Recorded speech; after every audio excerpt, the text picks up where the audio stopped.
Hi, people. This is a specific response to somebody who asked me a question, so it might not quite fit what your situation is, but never mind. Um, okay, so this person has or is going to get their Italian citizenship. You have a BA, you have CELTA, and you're fluent in Italian. The only thing that you lack is experience. Um, you're not going to have any problem finding work here. However, well, for example, I am married to an EU citizen. I have an MA in English. I have no CELTA. I had no Italian when I came here, and I still don't have very good Italian. And I had no experience teaching TEFL. My husband is an EU citizen. He had a BA in English, a postgrad in teaching English, but not ESL.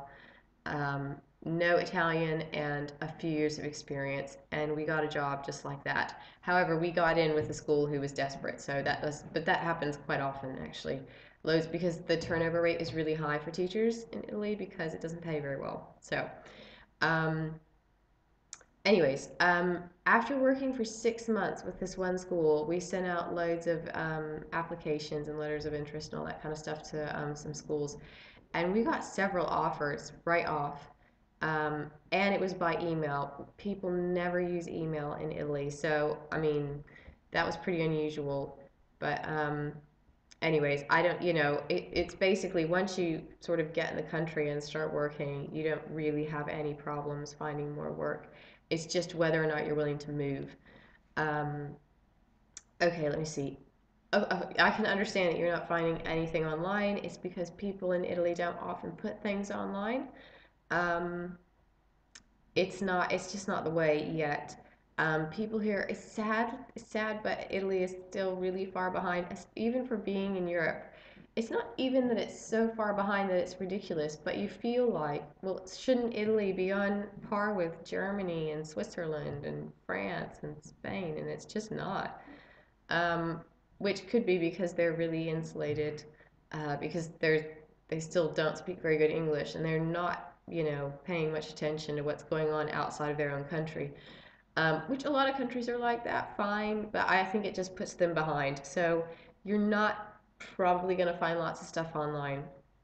The best thing to do if you have family here might be to come visit them and sort of go around and talk to different schools. Um, or just pick a city that you think, oh, I want to move there. Cities are better. If you're looking for established, really strong schools, of course, cities are better. Small towns are going to have, the smaller you go, the more sketchy you could get, basically. Um, Not saying that, oh, obviously, there are going to be just fine schools in small towns, but um, if you go with a city and you find a big school, it means something. It means it's working, basically. Um, you could try making calls since you speak Italian fluently. Um, but if you do that, you sort of need to have a set plan and say, like, my flight is leaving on this date. I'm going to be in Italy then. And even then, it depends on the school, but they might sort of half expect you to show up or not show up and give your job to somebody else who happens to walk through the door. That would be a pretty bad experience, but I wouldn't be surprised if it happened. It depends. It all depends on the school, and you never really know your school until you work for it, at least for 6 months. You just never know. You don't know what they're, unless you know somebody that teaches at that particular school. I mean, we work at a chain. We work for British Institutes, and I know that the two schools that we worked at are okay. But and we never had any problems with pay at either one. But I also know that if I went to any other random school within the chain, that it would depend on the school. I could easily get ripped off at another school, and they could try to not pay me, etc. So you just sort of have to know the school that you're going to. I think that people in the north tend to be a little bit more, better about paying. I've heard that they're better than in the south. In the south, it's kind of famous for not paying, for that happening. Um, but I don't know personally. I just have heard that. Um, the best, most established schools, the strongest, longest running schools, are usually going to require experience.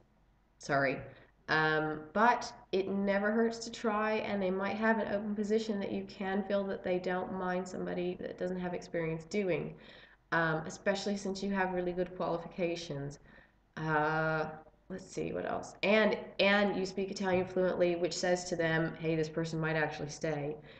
Because I find that the people that stay here are Italians. They're half Italians or whatever because it's so hard, and most people don't want to put up with it.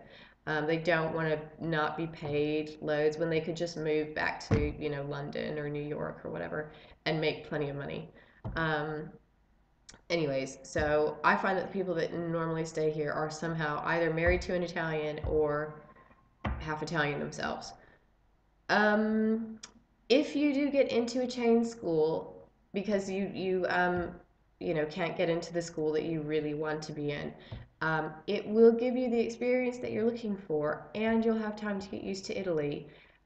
So you might want to try that. You might want to try just getting into a school to get the experience out of the way, and then while you're there, look for a school that suits you. You could do that in America, but it's not. It's almost like you're going to be wasting a little bit of time because you could be doing that here and getting used to Italy and getting all your paperwork in order and blah blah blah. Having said that, if you're going to change schools anyways, you probably will have to move, in which case you'll have to do the paperwork thing all over again. But it will be easier the second time because you'll know what you're doing, etc. Um, so let's see. It takes a lot of time though. So less for you because you speak Italian, but everything that's really fast and easy in the U.S. is really going to get on your nerves here. For example, if you want to get an internet contract, you can't just sign up online. You have to fax them. Like you sign up online and then they give you this ridiculous contract, like really long contract. You have to sign it and then fax it to them. Who faxes? Anyways, but they have this, they still have all these weird perceptions that like email is less what's the word, less professional or something, or less reliable or something than anything else. So they still are not going to be into like electronic signatures and all that. So all the little things are really going to get on your nerves. So it might be good just to come here and get them over with while you're at a school that maybe you don't like so much. But, with the mind of within a year or two, moving to a better school. Um, if you really want to make it work, I would say sort of give yourself 2 years here to get used to things and, sort of learn the system and also to find out what schools are the best. There's lots of really good schools, I'm sure. And as I say, most of them are going to be in the cities. So if you want to look for those, go for, Milan, Naples, I think, Rome, Genoa probably even has some good schools, etc. Um, is there anything else? That's pretty much it. Yeah, I think that's it. If you have any more questions, or something I said made you think, just send me another message and I will try to answer them in another video. Thanks. Bye.